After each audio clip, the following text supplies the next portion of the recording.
آپ دیکھ رہے ہیں نیوز انسائیڈر کے ساتھ پروگرام اسپیشل رپورٹ، جس میں دن بھر کی اہم خبریں پہنچائیں گے آپ تک۔ جموں و کشمیر اپنی پارٹی کے سربراہ سید محمد الطاف بخاری کی جانب سے حکومت سے 13 جولائی کو گیزٹڈ تعطیل کے طور پر اعلان کرنے کا مطالبہ کیا گیا۔ جموں و کشمیر اپنی پارٹی کے سربراہ سید محمد الطاف بخاری نے پیر کے روز ہی حکومت پر زور دیا ہے کہ وہ 1931 کے شہداء کی یاد میں 13 جولائی کو گیزٹڈ تعطیل کے طور پر اعلان کر دیں۔ انہوں نے یہ بھی مطالبہ کیا کہ اسے یوم شہداء کے طور پر ہی ریاستی سطح پر منایا جانا چاہیے، جیسا کہ پہلے ہوا کرتا تھا۔ اپنی پارٹی کے سربراہ کی جانب سے یہ مطالبات آج جنوبی کشمیر کے پلوامہ میں پارٹی کے ورکرز کنونشن سے خطاب کرتے ہوئے کیے گئے ہیں۔ تقریب میں ضلع بھر سے قائدین اور سینئر کارکنوں کی جانب سے بڑی تعداد میں شرکت کی گئی۔ کنونشن کے بعد بخاری کی جانب سے صحافیوں سے گفتگو کی گئی اور ان کے سوالات کے جواب بھی دیے گئے، جس میں انہوں نے کہا ہے کہ منتخب حکومت 8 مہینے میں اپنے منشور کا 1% بھی پورا نہ کر پائی۔ انہوں نے قیدیوں کی رہائی کے اپنے مطالبے کا اعادہ کیا ہے اور یہ کہا ہے کہ ماضی میں پتھراو کرنے والوں کو بھی دراصل بعض جماعتوں کے رہنماؤں کی جانب سے گمراہ کر دیا گیا تھا۔ وہیں سوالات کا جواب دیتے ہوئے بخاری کی جانب سے حکمران جماعت پر اسمبلی انتخابات کے دوران ہی جھوٹے وعدے اور فرضی نعروں کے ذریعے بھی لوگوں کو دھوکہ دینے کا الزام لگایا گیا۔ پاکستان جموں و کشمیر کو ترقی کی پٹری سے اتارنا چاہتا ہے، ہمارے اتحاد کو توڑنا چاہتا ہے، LG سنہا کی جانب سے خطاب میں کہا گیا۔ جموں و کشمیر کے لیفٹیننٹ گورنر منہوج سنہا کی جانب سے پیر کو پاکستان پر الزام لگایا گیا ہے کہ وہ خطے کی ترقی کے سفر کو پٹری سے اتارنا چاہتا ہے اور برادریوں کے درمیان تفرقہ ڈالنے کی کوشش کر رہا ہے۔ جنوبی کشمیر کے اشمقام میں ایک تقریب سے خطاب کرتے ہوئے لیفٹیننٹ گورنر منہوج سنہا کی جانب سے پاکستان کو ایک دہشت گرد ملک قرار دیا گیا ہے، جو کہ جموں و کشمیر میں گزشتہ 5 سالوں میں محنت سے کمائی گئی پیش رفت کو ختم کرنے کے لیے پرعزم ہے۔ انہوں نے کہا ہے کہ پاکستان جموں و کشمیر کی 5 سالہ ترقی کو تباہ کرنا چاہتا ہے، وہ ہمارے اتحاد کو توڑنا چاہتا ہے، ہمیں اس کے اس مذموم عزائم کو کامیاب نہیں ہونے دینا ہے۔ انہوں نے زور دے کر کہا ہے کہ دشمن کے ایجنڈے کو شکست دینے کا واحد راستہ ہے اتحاد اور اجتماعی مزاحمت۔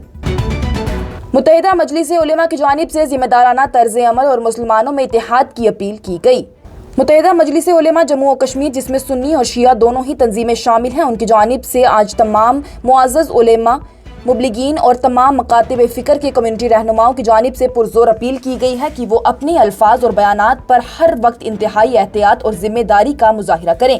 بیان میں کہا گیا ہے کہ یہ انتہائی افسوسناک ہے کہ ہمارے معاشرے میں ایک بااثر مقام رکھنے والے ایک معروف شخص کی جانب سے حال ہی میں صحابہ کے بارے میں ایک نامناسب اور اہانت آمیز بیان دیا گیا ہے، جس سے وادی کے بے شمار مسلمانوں کے جذبات کو شدید ٹھیس پہنچی ہے۔ مجلس کی جانب سے متعلقہ فرد سے مطالبہ بھی کیا گیا ہے اور ان سے توقع کی گئی ہے کہ وہ اپنے بیان کی وضاحت کریں گے، جس سے کی تکلیف ہوئی ہے اور غیر ضروری اختلاف بھی پیدا ہوئے ہیں۔ وادی میں گرمی کی تعطیلات ختم، کل سے اسکول ہوں گے شروع۔ محکمہ اسکول ایجوکیشن کی جانب سے 6ویں جماعت کے بعد سے اسکول کے ساتھ ہی آن لائن کلاسز کی کہی گئی بات۔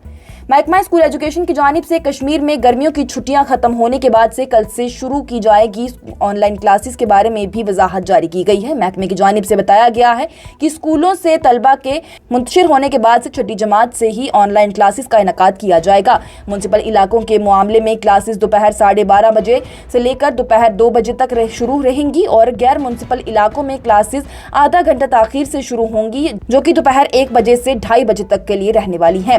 واضح رہے تو یہ وضاحت اس وقت سامنے آئی ہے جبکہ وزیر تعلیم سکینہ اتو کی جانب سے ہی یہ کہا گیا تھا ایک خصوصی بات چیت میں کہ گرمیوں کی تعطیلات میں کوئی بھی توسیع نہیں کی جائے گی اور اسکول منگل کو یعنی کہ 8 جولائی کو دوبارہ کھل جائیں گے۔ مزید بات کرتے ہوئے انہوں نے یہ کہا تھا کہ لیکن طلبہ گھر پہنچنے کے بعد ہی 1 گھنٹے کا وقفہ لیں گے اور 2 گھنٹے کے لیے آن لائن کلاسز میں بھی شرکت کریں گے۔ چین کی جانب سے برکس ممالک کو ٹرمپ کی دھمکی کے بعد ٹیرف وار اور زبردستی کی مخالفت کی گئی۔ چین کی جانب سے پیر کو امریکی صدر ڈونلڈ ٹرمپ کی برکس ممالک کی امریکی مخالف پالیسیوں کی حمایت کرنے والے ممالک پر اضافی 10% ٹیرف عائد کرنے کی دھمکی کا جواب دیا گیا۔ چین کے وزارت خارجہ کے ترجمان کی جانب سے بلاک کا دفاع کیا گیا ہے اور بیجنگ کے ٹیرف کے دباؤ کی مخالفت کا اعادہ بھی کیا گیا ہے۔ ترجمان کی جانب سے کہا گیا ہے کہ ہم سمجھتے ہیں کہ برکس بین الاقوامی برادری میں ایک مثبت قوت ہے، اس کا تعاون کھلا ہے اور جامع بھی ہے اور کسی خاص ملک کو نشانہ نہیں بنایا گیا ہے۔ ان کی جانب سے آگے مزید یہ بھی کہا گیا ہے کہ جہاں تک ٹیرف کا تعلق ہے، ہم نے ٹیرف کی جنگوں اور تجارتی جنگوں کی مسلسل مخالفت کی ہے۔ ہم ٹیرف کو جبر اور دباؤ کے آلے کے طور پر استعمال کرنے کے خلاف ہیں۔